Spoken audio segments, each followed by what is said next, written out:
The front page of the Daily Telegraph, Lammy breaks ranks on Brexit. David Lammy has suggested that rejoining the EU customs union would boost economic growth amid mounting calls from within Downing Street to undo Brexit. Let's get reaction from one of the founding fathers of Brexit, former Conservative MP Sir Bill Cash. Good morning, Sir Bill. Welcome to Talk. Mark, what a pleasure to see you again. Well, I'm delighted to have you back on the show. Of course, you were a very, very authoritative voice on Brexit in the run-up to and following the referendum. Are you surprised by the mood music within the governing party that we need to be back in? Absolutely predictable. It's exactly what I expected and what I said when we got out of the European Union. The first thing that Starmer did was to say, we want another referendum. That was within a matter of hours after we got out. So this is absolutely typical. And Lammy may have joined the gang, but it's really deeply ingrained in this appallingly disastrous government's attitude and policy. But they've got a massive majority, which they got actually by chance, because a lot of the voters decided that they had enough of the Conservatives for the time being. Does he have a point, Sir Bill, that if we were part of a customs union, it would boost trade? Absolute rubbish. Not for you, but for what the report says. In fact, the reality is that arguing actually says that we would have a loss of 8% of GDP, which is not accurate for the simple reason that all the arguments that are put forward are based on false statistics. And the other is on the customs union. You can't go back into the customs union if you are out of the EU. So what the Liberal Democrats are arguing is that we could go into a sort of kind of customs union, but in practice, of course, this is only to suit their own rural voters in the rest of the UK. What they're doing is they're saying we want to go back into a customs union, but it doesn't work because we're not a nation state of the EU itself, you see. It's complete nonsense, I'm afraid, Mark. And do you think there's a strong argument to be made that Brexit has been a success? What's your appraisal of Brexit now that it's happened, Sir Bill? Well, it's actually as simple as this. We govern ourselves now. We make our own laws in our own parliament as decided by the voters of this country. Whichever party it is, this is the basis upon which our democracy functions. It's called sovereignty. And the decisions that were taken about our lawmaking when we were in the EU from 1972 right the way through to 2020, when we left in law, was very simple. In the whole of that period of time, not one word of EU lawmaking was ever rejected or even amended in the House of Commons. So all our laws were rubber stamped because we were part of the EU, and it was as bad as that. And the reality is that the EU itself is an economic disaster area anyway now. Nobody would want to be like France. Nobody would actually want to be like Germany either, for that matter. And the bottom line is that the benefits of Brexit come from self-government, for which people fought and died in the last war, for example. This is the problem that the members of parliament who want to go back into the EU simply won't face up to. If you ask the British people, do you want to be governed by other countries in a council of ministers which takes place behind closed doors, where all our laws are made without even a transcript and by majority vote of those other countries? Do you really seriously believe the people of this country would want to go back to being covered by the laws that are made by a European Union which is so completely undemocratic? No, they certainly would not. Sir Bill, a privilege to have you on the show. I look forward to our next on-air encounter. Leslie has said, good morning, Mark. Leslie in London here. Regarding Brexit, I understood it would save the UK millions and would control how many immigrants were allowed here, but it's now so much worse, at least as part of the EU. We knew who they were due to them having passports. Now there's no way of knowing who or where they are or doing whatever they please at our expense and detriment. Have a good day. Well, Leslie, you have a good day too. Thank you for that balancing view. Kevin is in Portsmouth. Kevin, what do you think about this? Should we go back into the EU to boost the British economy? Absolutely not. No. We voted to leave. That was a decision taken by the nation. Let's just look at that as a vote. Everybody had a vote. Everybody cast a vote. And the pile that said we wanted to leave was bigger than the pile that said we wanted to stay. You can't get more democratic than that. But certainly, people who are saying, oh, if we go back to the single market and make trade easier. Well, no, it isn't going to make trade easier. At the moment, you've got to fill in customs paperwork when you're selling into and out of the EU. The same as when you're selling into and out of the United States, Australia, and anywhere else. When we were in the EU, everyone's saying, aha, no customs paperwork, which is perfectly true. However, you did have EU sales lists, which was part of your VAT return, which is once a quarter, and that wasn't too difficult. The real kicker were the intrastats, and they were hideous things. They had to be done every month. You had a week to get them in, otherwise you got massive fines. And the intrastat reference book was the thing thicker than the telephone book. And you had to trawl through all of that, picking out all the bits and pieces of your product, listing it all down and sending it off to Brussels. Every month you got a week to do it. Now, that's got to be a lot more onerous than filling in some export documentation and attaching a couple of copies of your export invoice for customs purposes. So I don't buy that at all. And if you're in the single market, all their standards are forced on us. Now, wherever you sell in the world, you have to sell to the standards of your customer.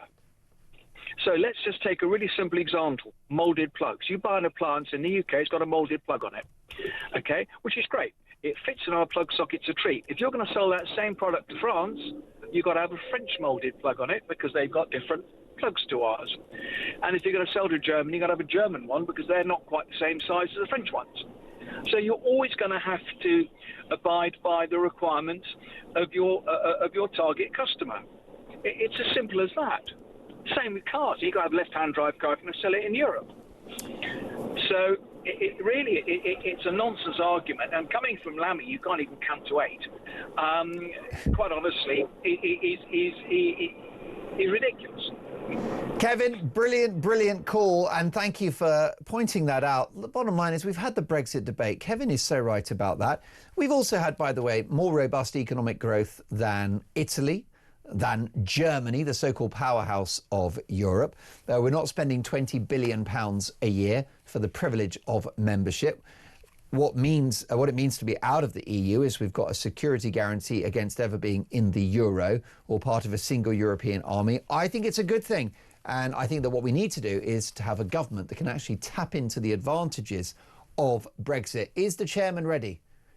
Is the chairman ready, Dean? Yes, indeed. OK, folks, let's head over to College Green now and the chairman of the Conservative Party, Kevin Hollinrake. Good morning, Mr. Hollinrake. Good morning. I'm in glorious North Yorkshire, actually. Oh, forgive me. So there you are. You're up there in your constituency. Listen, it's very good to have you on the programme, Mr. Hollinrake. What do you make about this? David Lammy, the Deputy PM, breaks ranks on Brexit. He thinks that we'd have more economic growth if we were in a customs union. What's your view? Well, I'm not sure that David Lammy is particularly well qualified in telling us how to get economic growth in this country, to be quite honest with you, or many other things he's not qualified for. But I think that's the wrong move. That's a backward step. One of the reasons why we left the European Union is we could strike trade deals, unfettered trade deals with other parts of the world, and this would clearly hamper our ability to do so because the European Union tends to negotiate the trade deals for people within the customs union. So I think it'd be the wrong thing. It would tie the hands of our trade negotiators, and therefore it would tie the hands of our businesses. And I speak to many businesses, large and small, in this country who are trading quite happily with nations, in many ways more easily with trading nations outside the European Union, and I think those markets should be open to them. Do you think the Conservatives could and should have struck a better Brexit deal, Mr. Hollinrake? Well, listen, there is always a price to pay for any deal you strike with the European Union, and there's no doubt these, quite wrongly, I think, the European Union, or European Commission particularly, were very difficult in terms of the trade negotiations. But this was always going to be some compromises involved in leaving the European Union. I said so many times in the past. But I've also argued that there's no doubt that the UK can succeed outside the European Union. That's what we should be focusing on, making sure we trade as happily as we can with the European Union, but also with the many nations around the world, many of whom are growing much more quickly than the European Union. So that should be our focus, taking advantage of the best trade deal we can get within the context of being able to strike trade deals and have trading relationships right around the world. Do you think a Brexit betrayal is coming on the part of this government? Well, it sounds like it. I mean, I think all we've heard since Labour came in is trying to get this closer relationship. But again, nobody's against a closer relationship as long as you're not paying too high a price for it. But the reality is, if you do things like strike an agreement on sanitary and phytosanitary, helps businesses that are trying to export food products to different parts of the world. If you strike that kind of agreement, that would mean it's very difficult then to strike a good trade deal with other nations like the US, Canada, Australia, New Zealand, some of the trade deals we have done, and the CPTPP, the Pacific countries. So all these kind of things, there's a price to pay. There is no easy way to do this. So that's a judgment you've got to make, of course. I think, given the difficult context around these things, we struck a good agreement with the Windsor Framework. I think if the Labour government negotiates too much on this, I think you'll find our hands are tied in terms of many of the trading opportunities going forward with other nations. And Mr. Hollinrake, does it matter what the leader of Reform UK, Nigel Farage, may or may not have said as a teenager in the playground?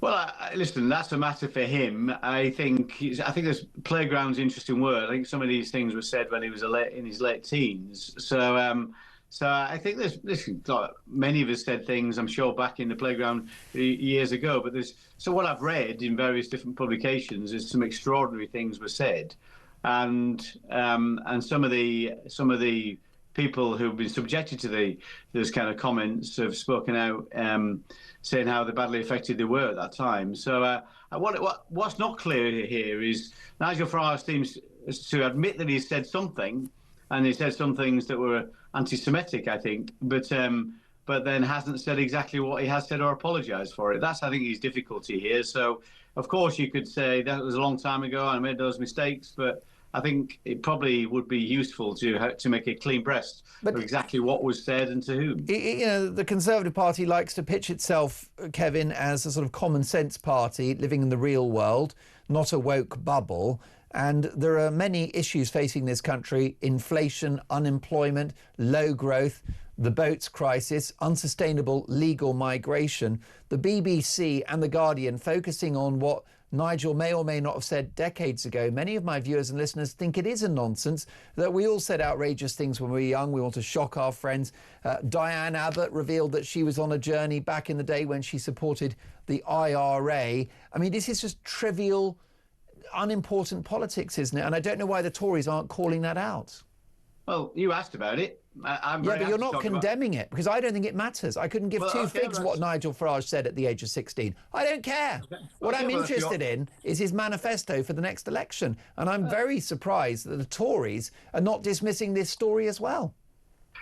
Well, I'm very happy to talk about all those things. I didn't come here with any set agenda of what I was going to talk about. I'm answering your questions. You've asked me to answer questions. I've always made a point as a Yorkshireman of answering a straight question with a straight answer. You asked me the question, I give you the answer. Well, the answer, though, is revealing, Kevin. And I'm, by the way, delighted to have you on the show. But the answer is revealing that you, as the chairman of the Conservative Party, cannot say to me on Morning Glory on Talk at 22 minutes past 8 in the morning that actually we shouldn't be talking about what Nigel Farage said when he was a teenager, that doesn't matter, that it's silly, that it's trivial. And it demonstrates that establishment media don't care about the real concerns of British people in this country. Well, you asked me about it, as I say. Whether you define it as trivial would be the nature of what was said and who was said to. So Kevin, it's all a nonsense, isn't it? I don't know. I mean, what did you say say when you were 17? You know, did you make sexist jokes? Were you a fan of Mind Your Language on TV? You know, did you go to a party dressed as Nelson Mandela? I don't care. And neither do my viewers and listeners. What they care about is inflation, unemployment, low growth, and the boats. Well, and those things are far more important in my view too. But if you ask me what I think about it, I'll tell you what I think about it. But I think it would be admirable. Not go around my school saying we should gas them all or that Hitler was right. I think some extraordinary things that were said. So I think that is a little bit different from something than childhood banter, I think, as Nigel Farage described it. But I'm very happy to talk about small boats. Very happy to talk about how we're going to pull out the European Convention on Human Rights to make sure we can stop those small boats, how we're going to deport 750,000 people who are here illegally. Happy to talk about the economy, how we're going to cut the cost of doing government by £47 billion a year and share the proceeds of that with reducing our debt and making sure we cut taxes like stamp duty on your own home and business rates for high street businesses and for pubs and restaurants, because they're really struggling right now. So if you want to talk about those things, I'm very happy to do that. Well, I think that the Conservatives are putting together a very admirable policy platform going forward, and it's certainly proving fruitful in the polls. You know, the Conservatives are demonstrating a degree of recovery, Kevin, but just not to labour this point about Farage, but the vast majority of my viewers and listeners are spitting feathers about this focus on Farage's youthful remarks. And I think it's just surprising that the chairman of the Conservative Party can't call it out for what my viewers and listeners are calling it out as, which is nonsense, trivial, irrelevant, doesn't matter, who cares?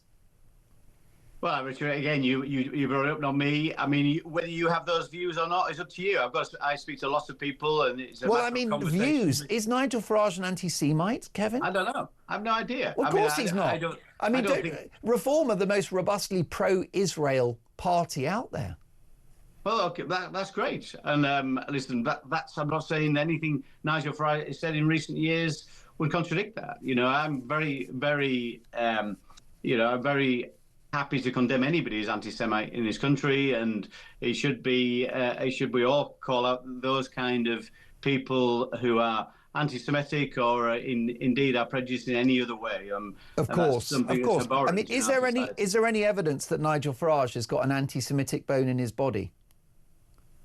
Well, current evidence or past evidence? Well, I mean, what about Nigel Farage in 2025 and his policy platform and his position on Israel since he became leader of Reform UK? No, I've not heard him say anything anti-Semitic in recent years. So does that not put paid to the idea that he was a raging anti-Semite as a teenager 50 years ago? Well, I didn't say he was. Well, you're allowing a perception that he might have been. And my position, Mr. Hollinrake, is it was a long time ago. I doubt he's an anti-Semite. And who cares? Who cares what anyone said when they were 17 years of age? It literally doesn't matter. It doesn't matter to my viewers and listeners who are struggling to make ends meet. Well, listen, and I'm very happy to talk about those issues. What I've heard Nigel Farage said back then, whenever it was in his early adulthood almost, was abhorrent. Now, if he doesn't want to make a clean breast of those, that's up to him. You asked me about it, that's what I think. Kevin, have you got it in for Nigel personally? Because, of course, you went viral with that tweet in which you drew parallels between some Reform UK merchandise and a Nazi coin. Well, I really, that point was about his judgment in terms of, have you really thought this through? That's what that was about. It was a light-hearted comment. He took it the wrong way, or the Reform Party took it the wrong way. That's not any kind of reflection of my views on people who vote Reform in this country, many of whom I have a great deal of respect for and keen to get them back to voting Conservative, because I think we're the only party that's centre-right on the economy, and all the other parties seem to want to do things like expand the welfare state, including Reform, about the abolition of the two-child benefit cap. That's our position. We are very keen to make sure people understand that voting Reform is not a vote for sensible economics. You're voting for a one-man band. That's our position on it very clearly. Meanwhile, this will warm your heart, won't it, on this Friday morning, Mr. Hollinrake. Labour now polling fourth in the polls on 14%. Could this be the last ever Labour government? Well, they're making a complete mess of running this country, and I think that will affect people's views on who they should elect next time round. The most important thing for us is how we're doing, what people are saying on the doorstep, how we're doing in local elections, how we do all the way through to the next general elections. So I'm far more focused on what we need to do to make sure we set out a coherent policy platform. We've got a strong leader. We've got sensible economics. We're going to deal with the border problem and some of the immigration issues we are seeing. That's what we're keen on. We're focusing on our policy agenda, not focusing too much on the policy agendas of other people, although I do have great sympathy with the many businesses around this country who are struggling right now because of Labour's policies, and indeed the cost of living crisis, which is being exacerbated by Labour's choices to stick up taxes time and time again. I think it was £66 billion per year of extra taxes since they entered office. Kevin, a real privilege and delight to have you on the show. Thank you so much for your time. I look forward to catching up in the near future. Kevin Hollinrake is the chairman of the Conservative Party.